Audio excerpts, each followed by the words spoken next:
Welcome to A Tale of Two Scribes. I'm your host, Eric P. Bishop. This is a podcast where interesting people come and tell about the stories they've crafted. As for myself, I'm an author. I've created novels, short stories, novellas, and even poetry. If you'd like to find out more about what I've done, please go to my website, ericpbishop.com. Thanks, and enjoy the journey. Welcome to another episode of A Tale of Two Scribes.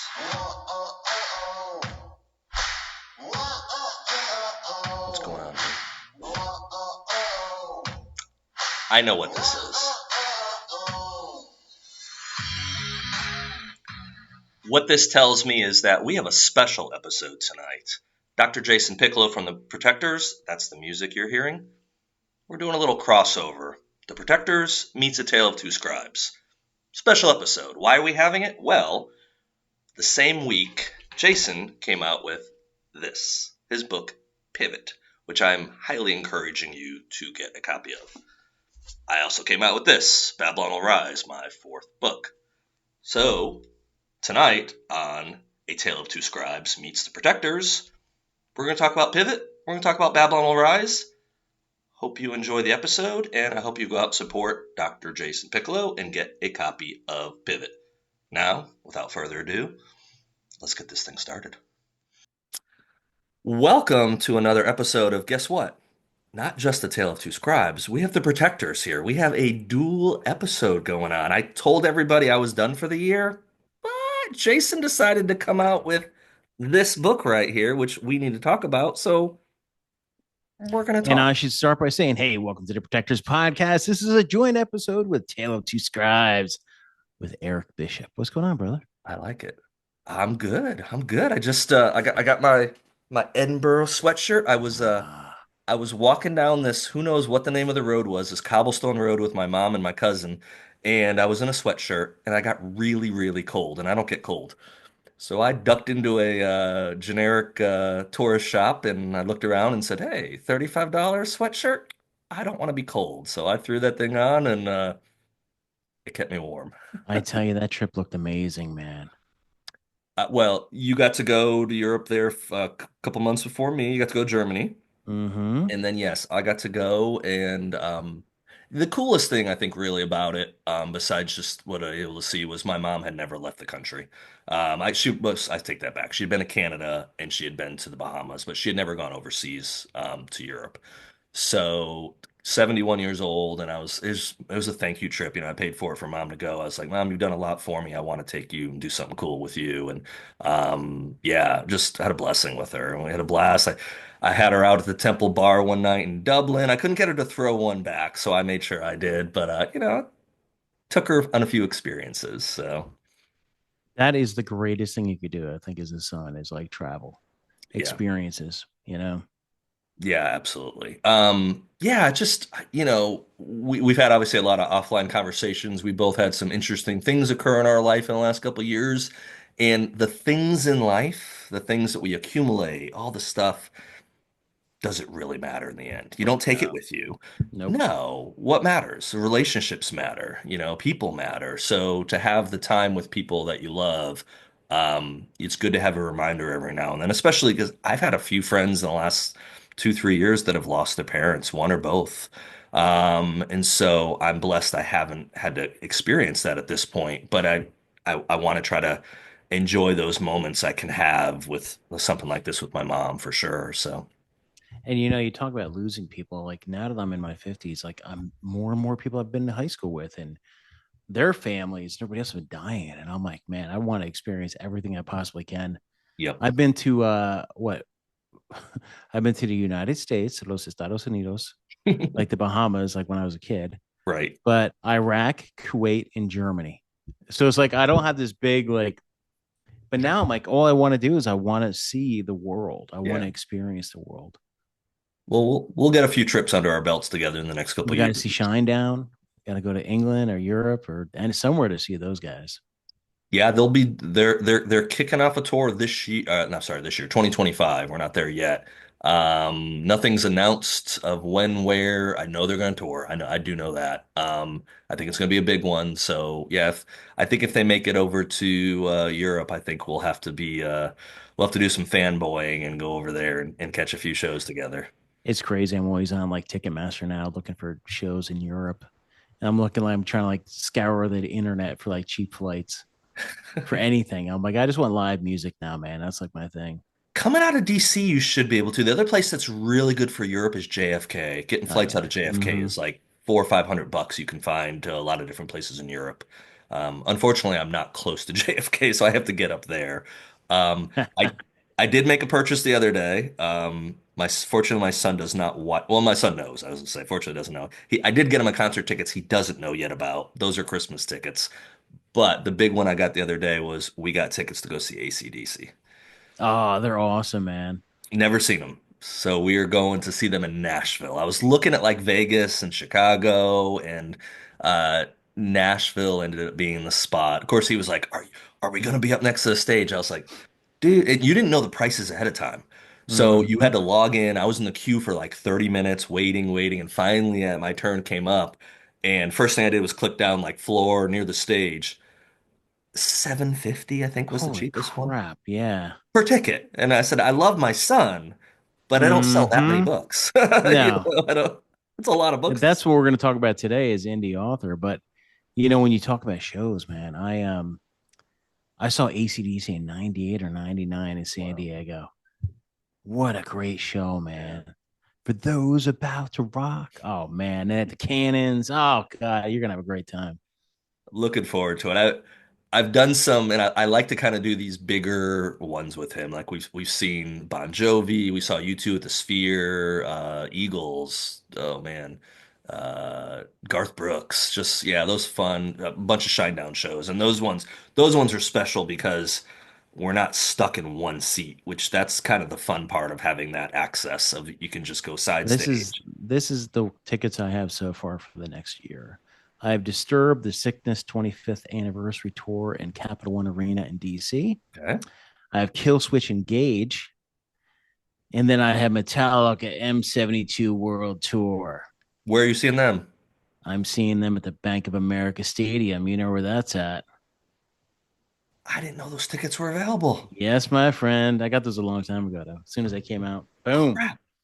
I wonder if they're Yep. still. When we get off tonight, I got to look because they're on my Uh bucket huh. list. I haven't seen them. Yeah, I saw them. Gosh, no, that was like one of my first I mean, I used to see speed metal concerts in the 80s, Yeah. but that was my first big one. I saw Injustice for All.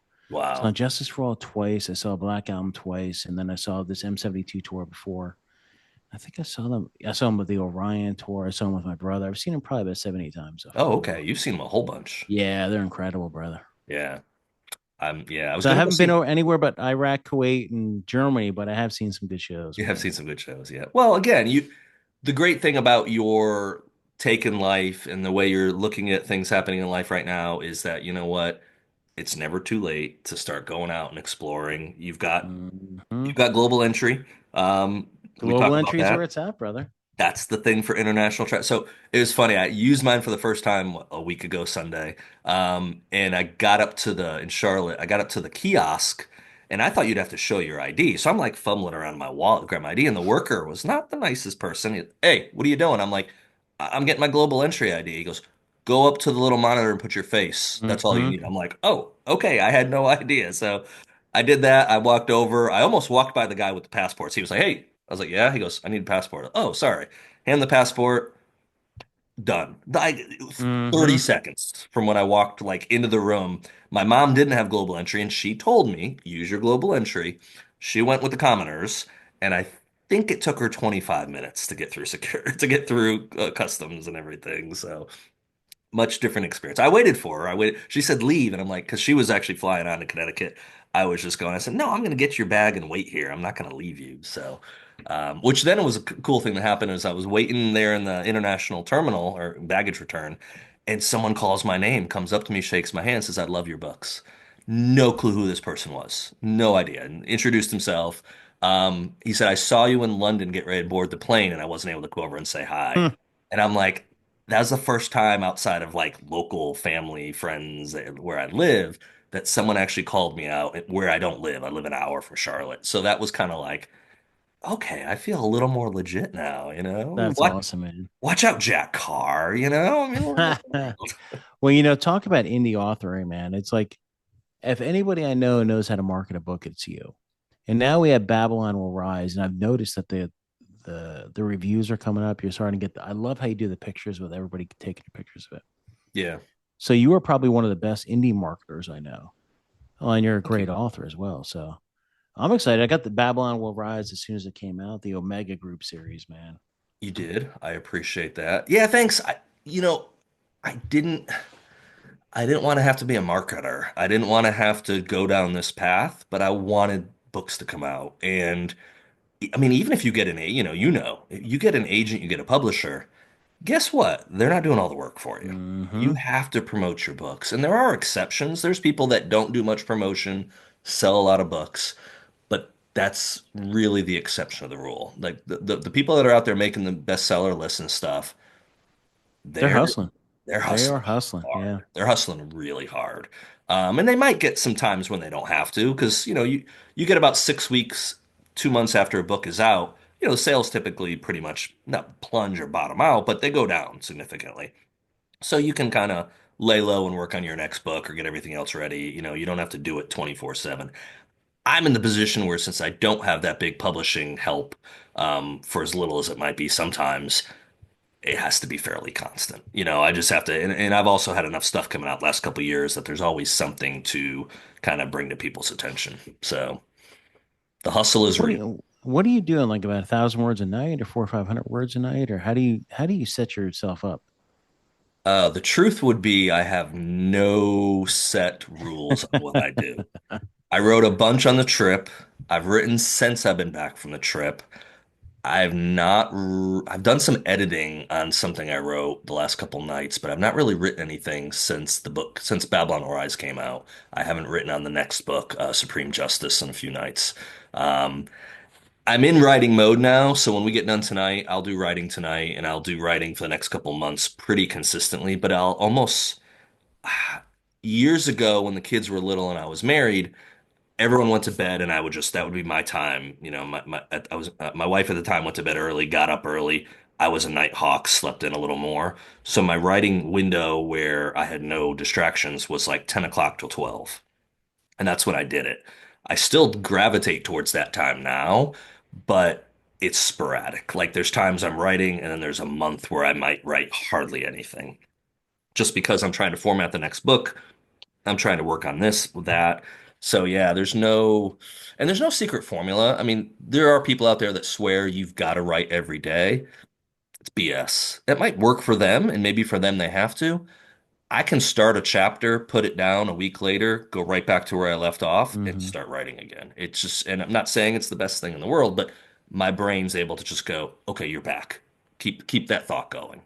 Although I try to stop in a spot that I don't have to remember where I gotta jump off to the next time. So, So where are we at with Babylon Will Rise?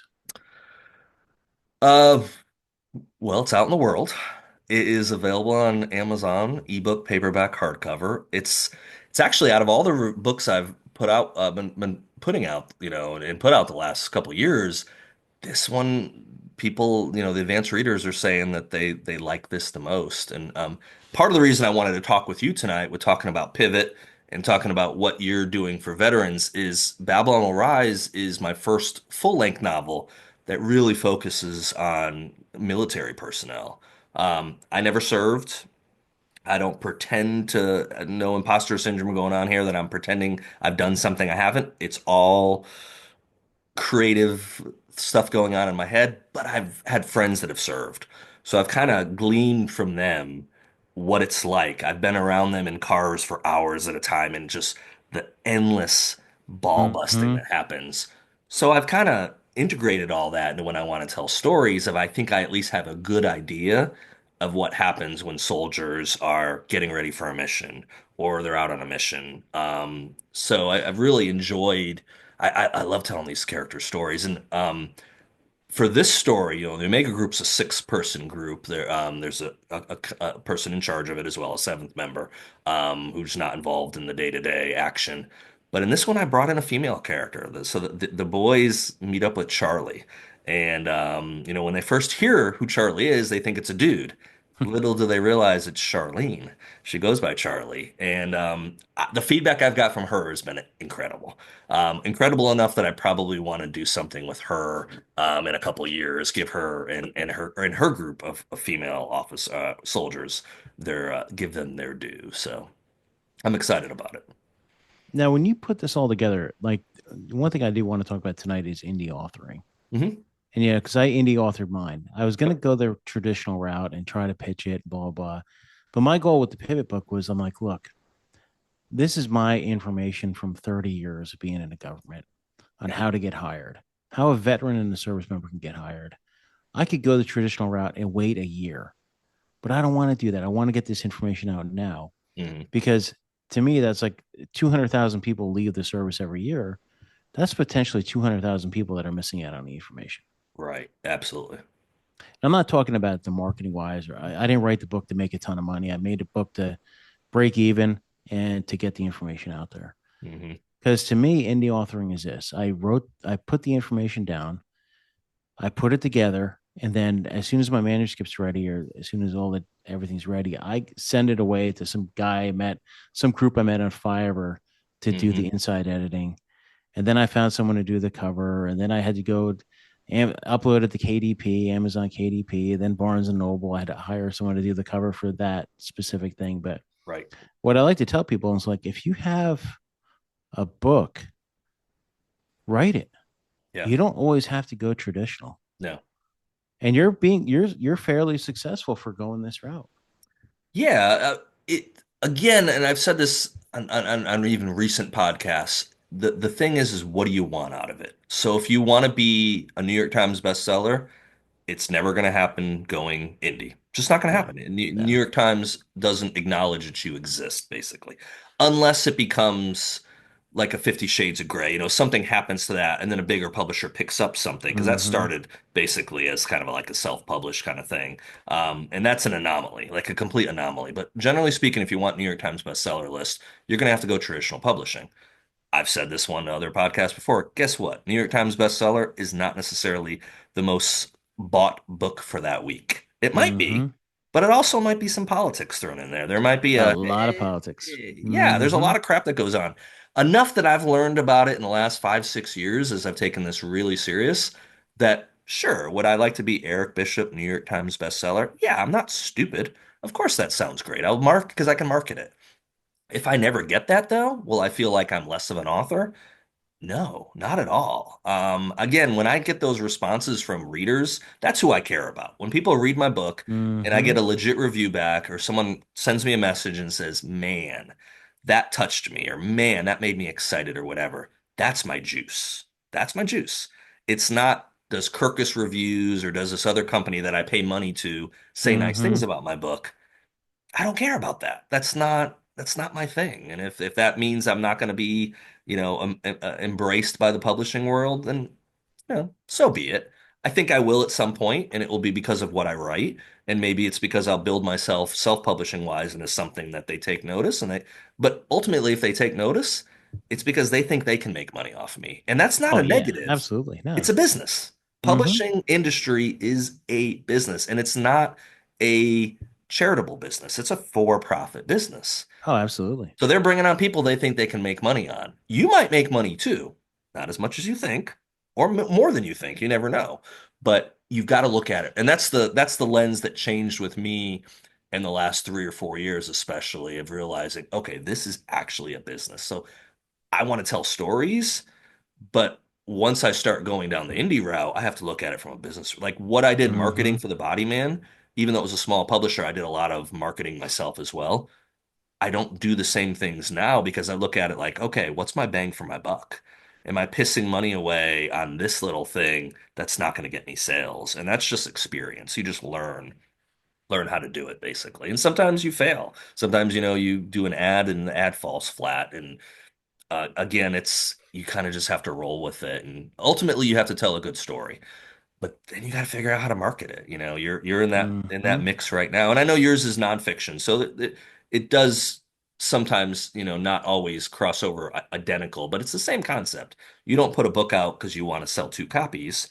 you want to put a book out because you want it to get the masses. And for you, what I admire about what you're doing and what you even just said is you're trying to help people that have served our country that, what's the number? 22 soldiers a day on Oh yeah. average commit Hmm. suicide. I think that's a low figure too. It probably is a low figure. And how many of those soldiers that get to that end and get to that point, it's because they haven't found a purpose. A mission, and that's Yeah, they like need a one thing I mission. did. One thing I wrote in this book was this. I'm like, look, and this covers really the whole gambit. So if you're a service member, the first chapter is going to be about, hey, you're 24 months out. Mhm. How do you want to set yourself up? Whether or not you've been in for 2 years, 4 years, 8 years, a career, whether or not you're enlisted or an officer. But the big thing was, I have a whole chapter on like the bridge job. Your first job out of the service or your first job, let's say you get out and you go to college, then your first real job doesn't have to be your career. It doesn't have to be your dream job. I Right. call it a bridge job. So what you do is you're setting yourself up to build your experience and then move on to the next thing. Because Hmm. a lot of people don't realize you don't have to. I grew up, I was in law enforcement for 23 years, federal law enforcement. And it Hmm. was always a career to me. I knew I had to stay in the government in order to finish out so I could retire. And I did. Right. But nowadays, you don't have to. And that's one thing about this book, too. It's not set towards you going into the corporate world Hmm. of entrepreneurship or anything. It's really set towards people who want to continue serving in one way or the other, Yeah. whether that's in the federal government or the civilian private world. But it's more along those lines of how do I get that job? If I want to go into, I have whole chapters on the federal hiring process. Hmm. How do you use USA jobs? How do you use your veterans preference? And if you're not, even if you were in the military, you get like a ton out of about, let's say there's 18 chapters.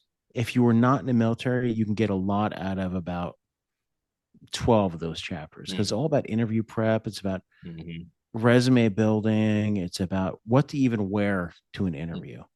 Because, they tell you in the government when you're getting out of the service, sometimes like, oh, you have to buy a really nice suit. And I'm like, no, you don't.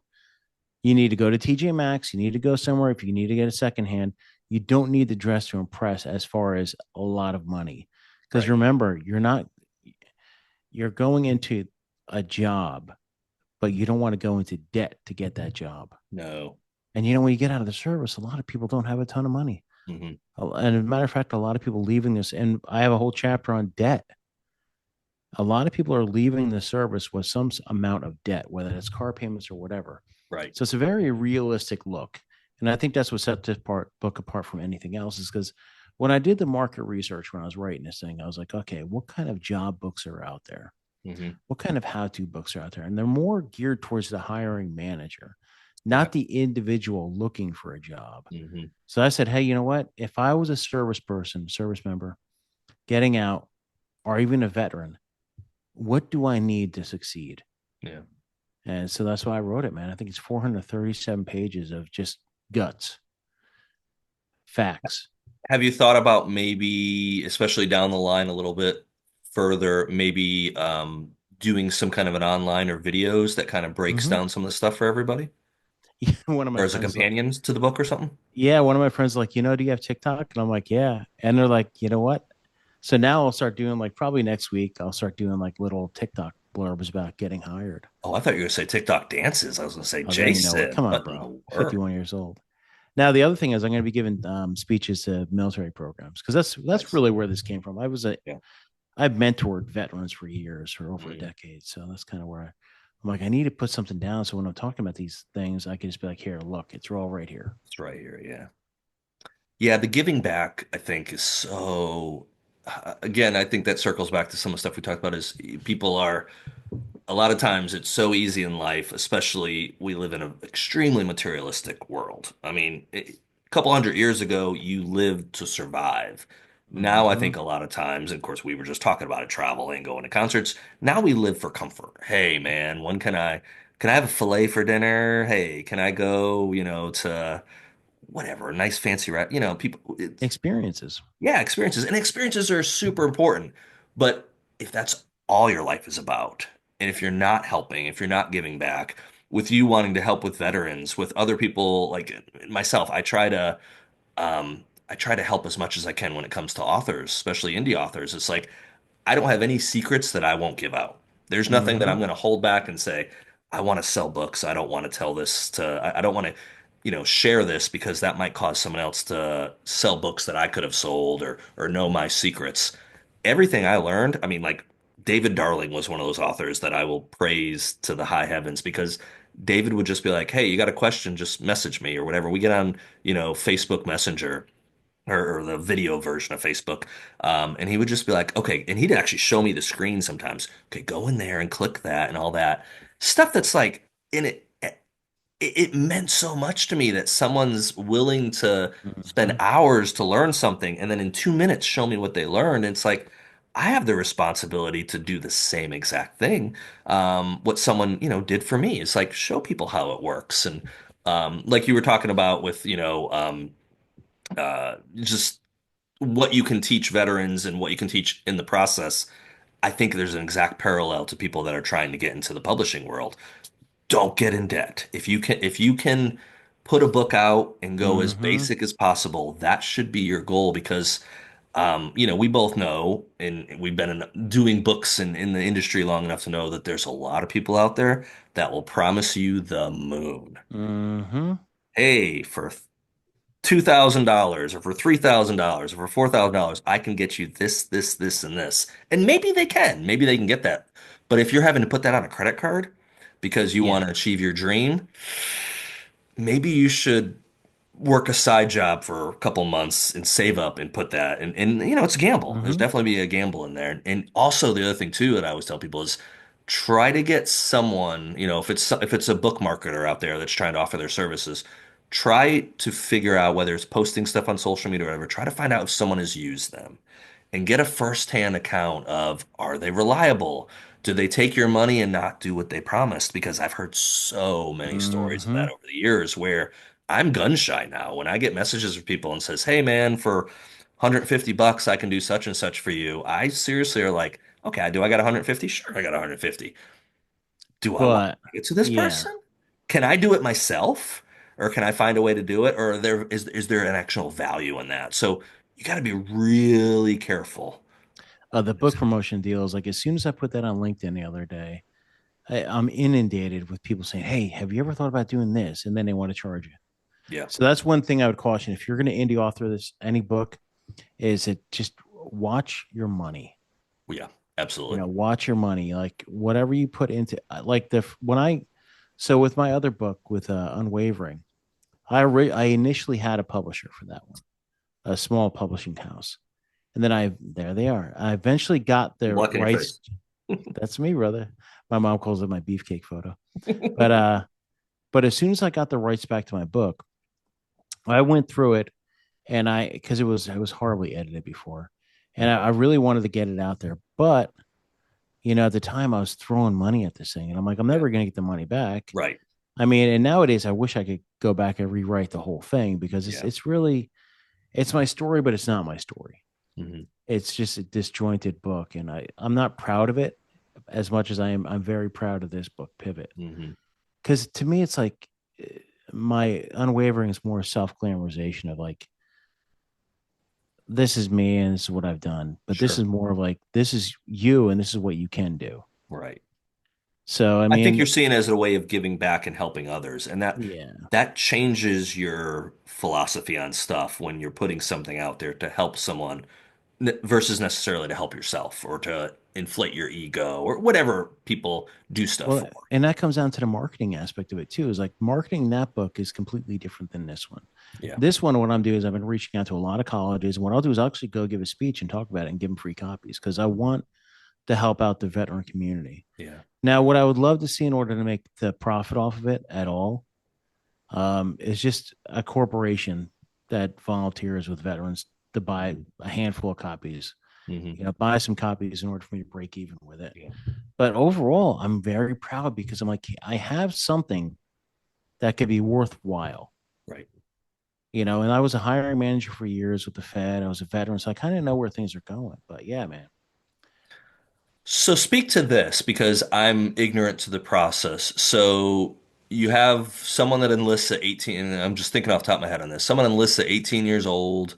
Very wet behind the ears. They kind of learn life's lessons, with a 4 year, time with Uncle Sam in one branch or another. Mm-hmm.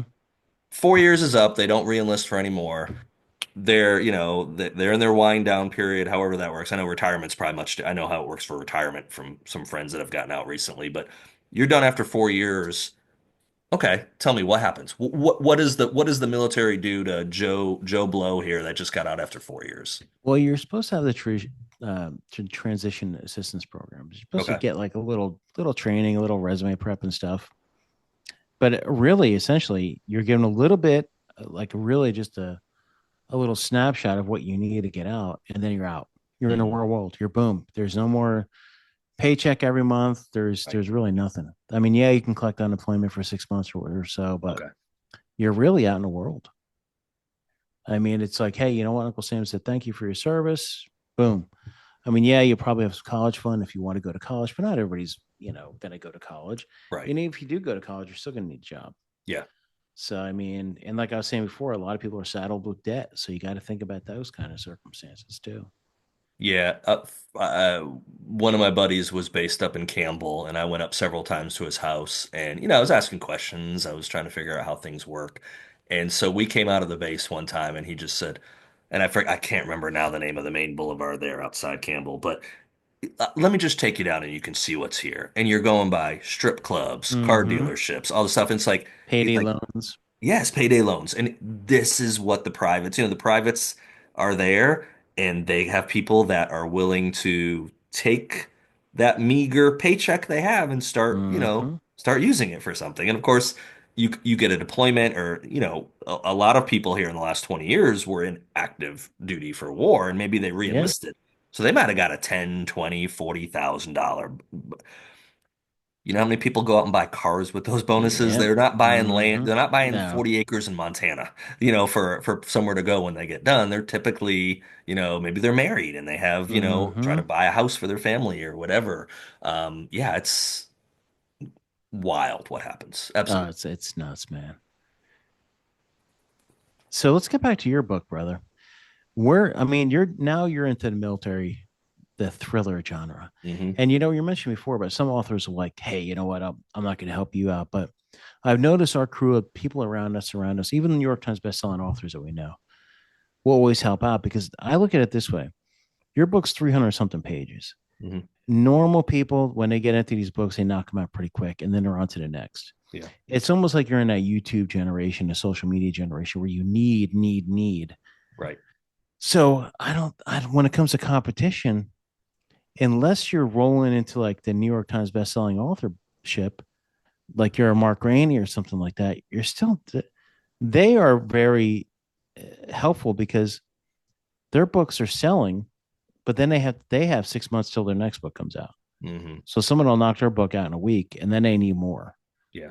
So I think it's imperative that authors help each other out because it's just cross promotion. That's the way I look at it. Absolutely. Well, you're not really, people, and I thought it originally, there'd be a real big competition. Most of the people that read don't just read one book a year. Mm-hmm. Readers are typically pretty ferocious when it comes to like, man, we need more. So I had someone, it's someone I've met before, a fan of my books.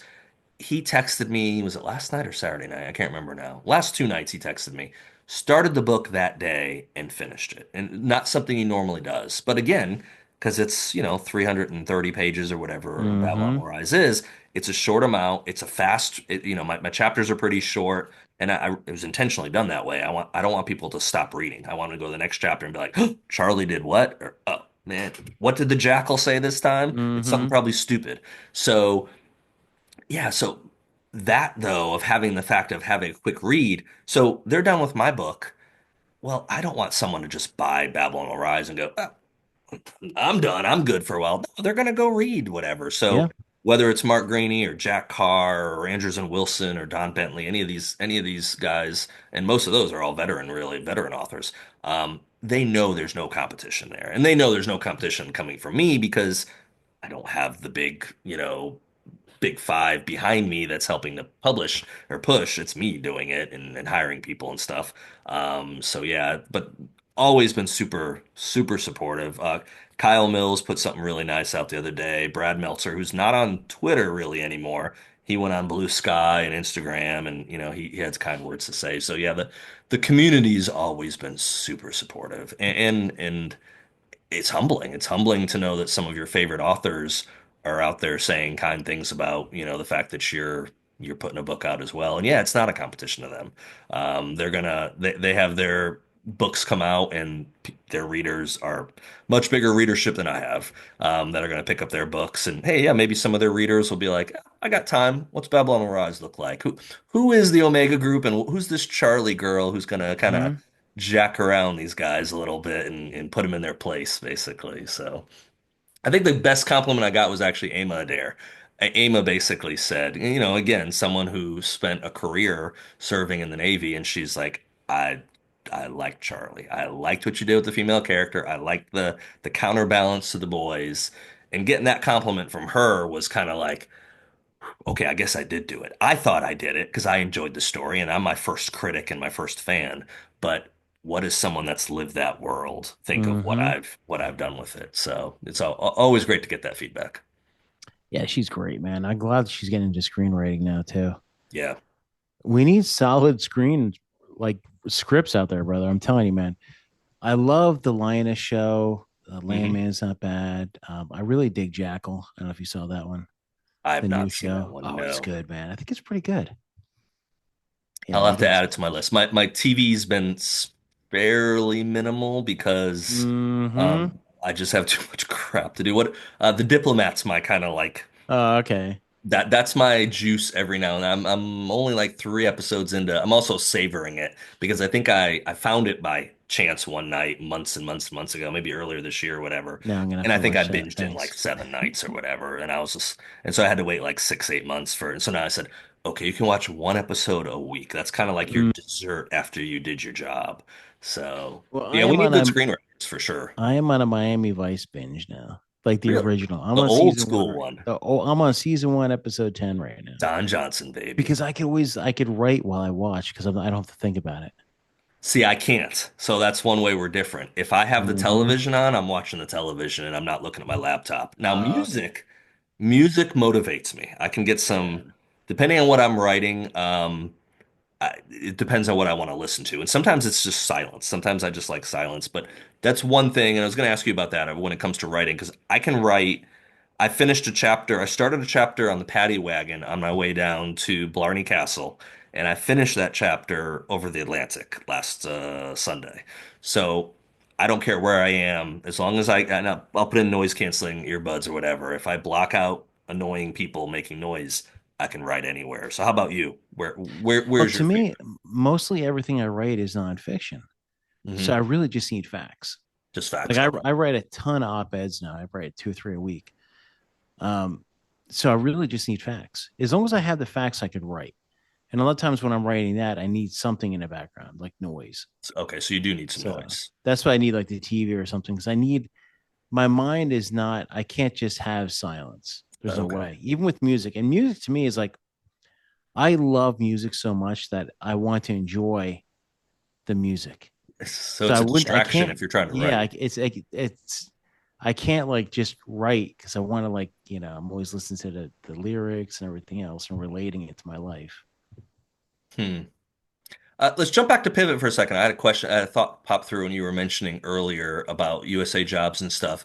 Are there some misconceptions that maybe soldiers especially have as they're getting out of about the process, or is there things that aren't as obvious as they should be for them when they're trying to look into, a career after the Well, military? I think a lot of people think because they're a veteran, if they apply to a job in USA Jobs, they should get it automatically. They Okay. should get an interview automatically. Yeah.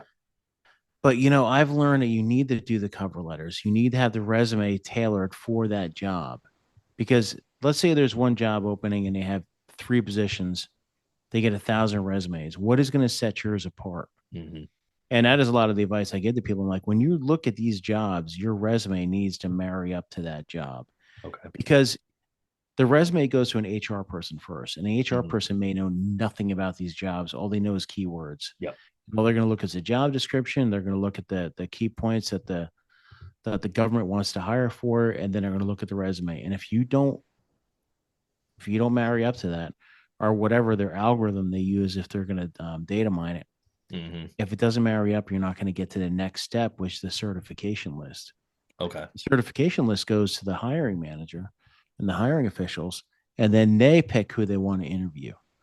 So then they look at the actual resumes and go, oh, this person looks like they align with the job we want more. Mm, If you just make a generic resume and send it to everywhere, shotgun it to everyone, 9 times out of 10, you're not going to make it to that next step.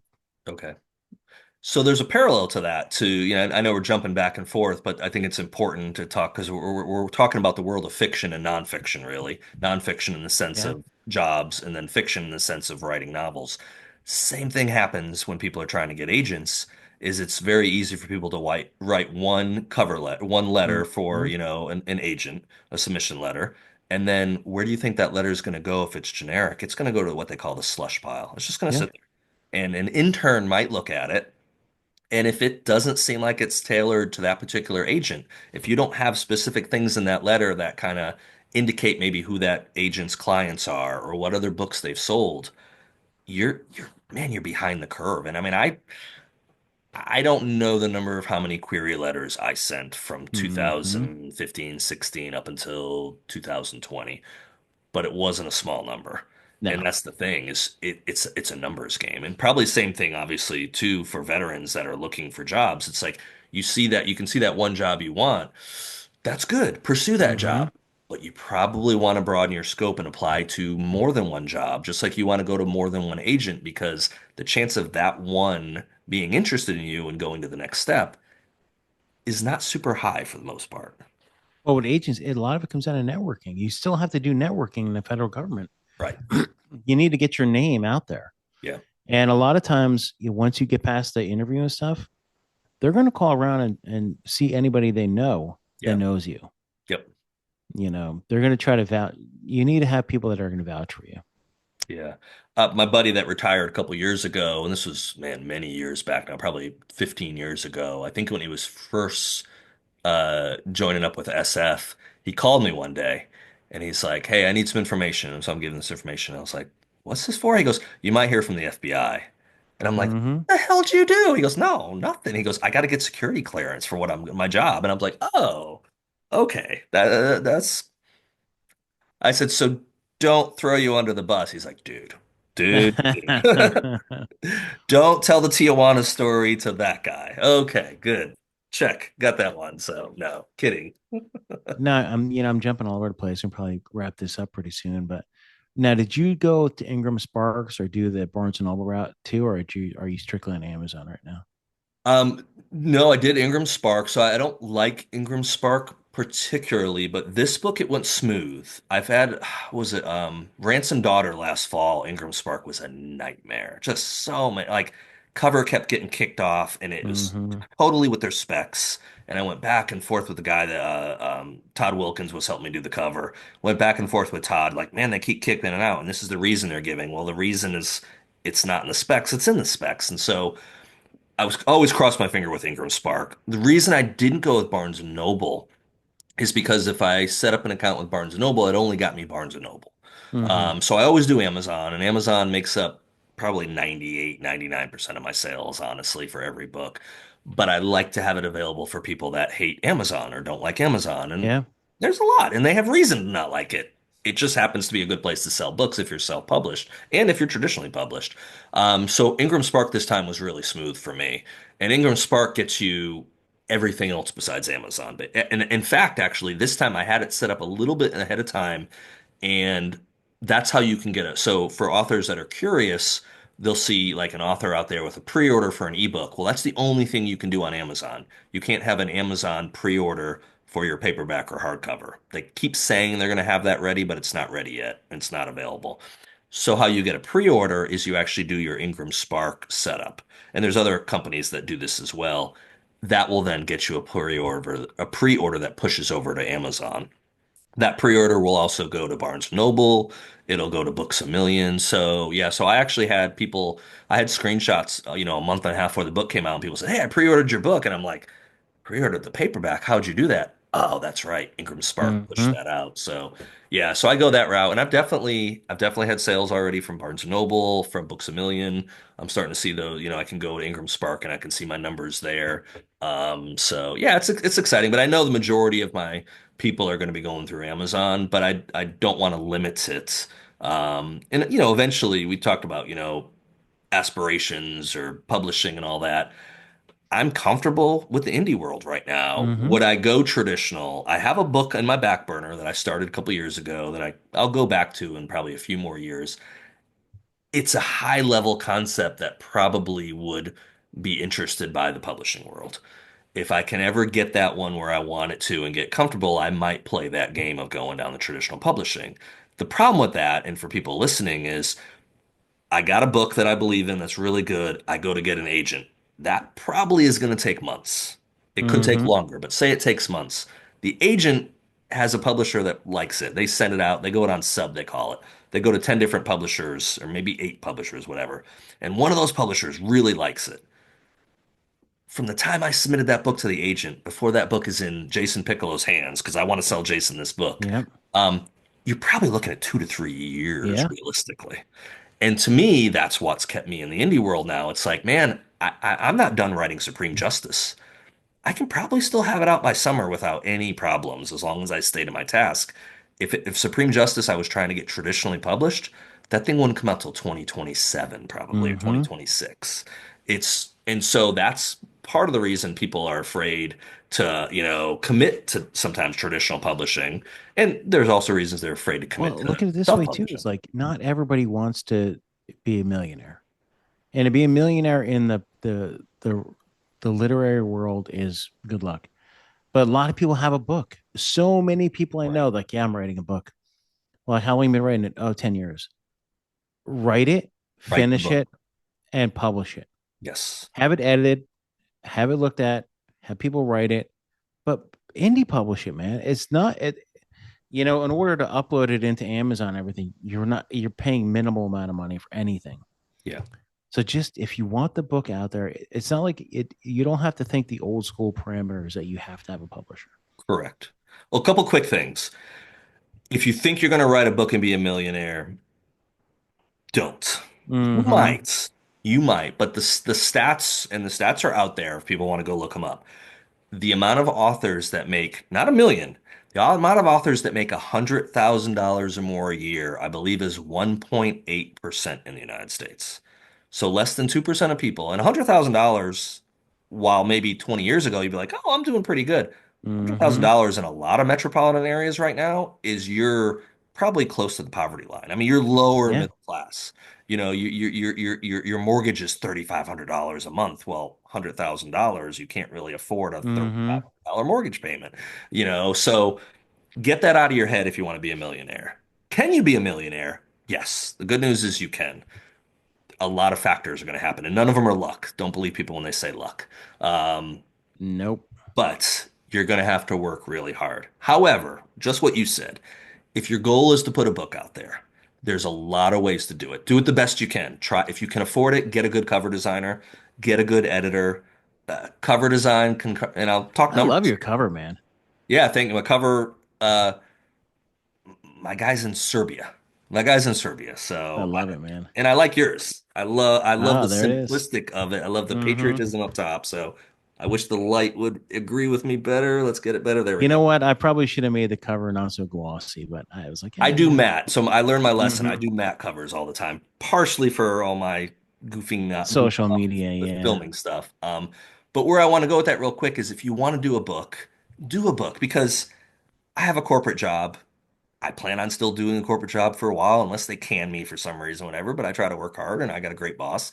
But if something were to happen to me, I have books that I can leave to my Mm-hmm. kids. Even if I sell 10 copies of my book, or Yep. 5 copies, or 1 copy, I have something I can leave behind. So if you have, like just what Jason said, if you have Legacy. the desire to write a story, man, write a story. Reach out to one of us in the author world. We'll give you tips on where to go, maybe who the cover design should be, or who to use for editing, because there's so many, and go to someone that someone else uses. Be Mm-hmm. very, like we talked about earlier, be very wary of someone that slides into your DMs and says, "Hey, I can do you a cover for $99. or market your book. Well, how are you going to market? And is your marketing going to equate to sales? Yes. You can have everybody in the world look at your book, but sales is where the real marketing is. Well, add to that is everyone judges a book by its cover. Yes. So if your cover is absolute crap, you could have something that would make Hemingway cry inside that spine, and there's a good chance no one's ever going to read it because your cover turned Mm-hmm. people off. The inverse is you could write absolute crap and have a good cover designer, and you might sell a bunch of books, but it'll be the last books you sell. Yeah. So you got to find a way to do them both. But find good people, reach out to the writing community, and we both know people. And we know so many amazing people in this community. Reach out to the writing community and people will embrace you and they will help you. Don't ask too much, but Mm-hmm. be reasonable and people will be reasonable back with you. And then, you might be able to hold your book in your hand. You might be able to, you know, go out and Mm-hmm. hold Jason's book in your hand too. So, Well, brother, I appreciate their time tonight, man. And everyone, check out Babylon Will Rise from the author of The Body Man, Eric P. Bishop. and don't forget Pivot from the man that brought you the Protectors, Dr. Jason Piccolo. Don't forget the doctor part. I did want to say this. So my sister, and on a funnier note, and I've joked with you about doctor in the past. So my sister's got a master's degree, and my mom made a comment recently of, I think she's going to go for her doctor's at some point because she wants people to call her doctor. And I was like, I don't know if I can do it. Even if she gets it, I don't know. I can call Dr. Jason Piccolo Dr. Piccolo, but my sister, I changed her diapers when she was, she's much younger than me. So she Uh-huh. was a baby when I was like 12. It's like, I don't know if I can call her doctor, but kidding. Jason, thank you. Thank you for the book. Thank you for what you do for veterans. Again, that can't be overstated enough that you putting that positivity out and wanting to help people that, like yourself, served our country is a higher calling, and it's a calling that should be applauded. So thank you. Thank you, brother. You're welcome. Take care, everyone. The Protectors and A Tale of Two Scribes. We're out.